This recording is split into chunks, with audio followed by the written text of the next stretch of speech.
Am I already doing it? Okay. Okay, hi everybody. Today the speech I'm giving is by Ronald Reagan. It's the remarks on the 40th anniversary of D-Day. This speech was delivered by Ronald Reagan on June 6th of 1984 in Pointe-du-Hoc, Normandy, France.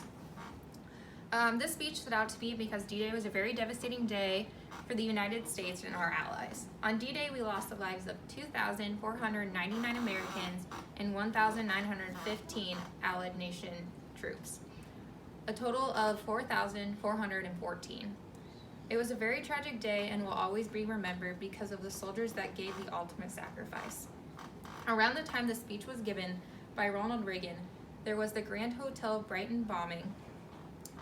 India leaked lethal gas. A McDonald's restaurant shooting leaves 20 dead, and a political novel is written with the purpose of warning readers in the West of the dangers of totalitarian government in Spain and Russia.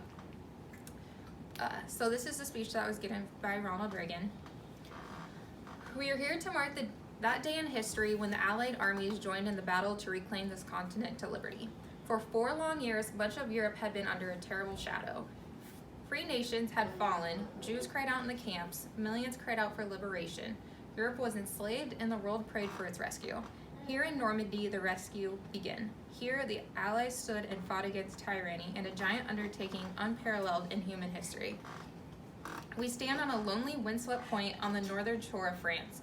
The air is soft, but 40 years ago at this moment, the air was dense with smoke and the cries of men. And the air was filled with the crack of rifle fire and the roar of cannons. At dawn, on the morning of June 6, 1944, 225 Rangers jumped off the British landing craft and ran to the bottom of these cliffs. Their mission was one of the most difficult and daring of the invasion. To climb these sheer, desolate cliffs and take out the enemy guns, the Allies had been told that some of the most mightiest of these guns were here, and they would be trained on the beaches to stop the Allied advance. The Rangers looked up and saw the enemy soldiers at the edge of the cliffs, shooting down at them with machine guns and throwing grenades. And the American Rangers began to climb. They shot rope ladders over the face of these cliffs and began to pull themselves up. When one Ranger fell, another would take his place. When one rope was cut, a Ranger would grab another and begin his climb again. They climbed, shot back, and held their footing. Soon, one by one, the Rangers pulled themselves over the top, and in seizing the firm land at the top of these cliffs, they began to seize back the continent of Europe. 225 came here. After 2 days of fighting, only 90 could still bear arms. And behind me is a memorial that symbolizes the Ranger daggers that were trussed into the top of these cliffs, and before me are the men who put them there. These are the boys of Pointe-du-Hoc. These are the men who took the cliffs. These are the champions who helped free a continent. And these are the heroes who helped end a war. Gentlemen, I look at you and I think of the words of Stephen Spencer's poem. You are men who in our lives fought for life and left a vivid air sign with your honor. I think I know what you mean by thinking we are just part of the bigger effort. Everyone was brave that day. Well, everyone was. Do you remember the story of Bill Mullen of the 51st Highlanders? 40 years ago today, British troops were pinned down near a bridge, waiting desperately for help. Suddenly, they heard the sound of bagpipes, and some thought they were dreaming. Well, they weren't. They looked up and saw Bill Mullen with his bagpipes leading the reinforcements and ignoring the smack of bullets into the ground around him. Lord Lovat was with him. Lord Lovat of Scotland calmly announced when he got to the bridge, "Sorry, I'm a few minutes late," as if he'd been delayed by a traffic jam. When in truth, he'd just come from the bloody fighting on Sword Beach, which he and his men had just taken.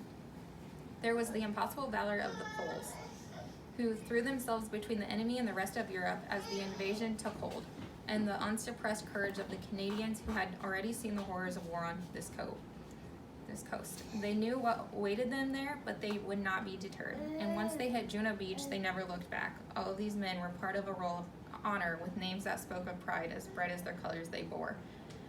The Royal Winnipeg Rifles, Poland's 24th Lancers, and the Royal Scots Policers, the Screaming Eagles, the Yeomen of England's armored divisions, the forces of Free France, and the Coast Guard's Matchbeat Fleet, and you, the American Rangers. 40 summers have passed since the battle that you fought here. You were young the day you took these cliffs. Some of you were hardly more than boys, with the deepest joys of life before you. Yet you risked everything here. Why? Why did you do it? What impelled you to put aside the instinct for self-preservation and risk your lives to take these cliffs? What inspired all the men of these armies that met here? We look at you and somehow we know the answer. It was faith and belief. It was loyalty and love. The men of Normandy had faith that what they were doing was right, faith that they thought for all humanity, faith that a just God would grant them mercy on this beachhead or on the next. It was the deep knowledge and the pray God we have not lost it, that there is a profound moral difference between the use of force for liberation and the use of force for conquest. You were here to liberate, not to conquer, and so you, those others, did not doubt your cause, and you were right here not to doubt.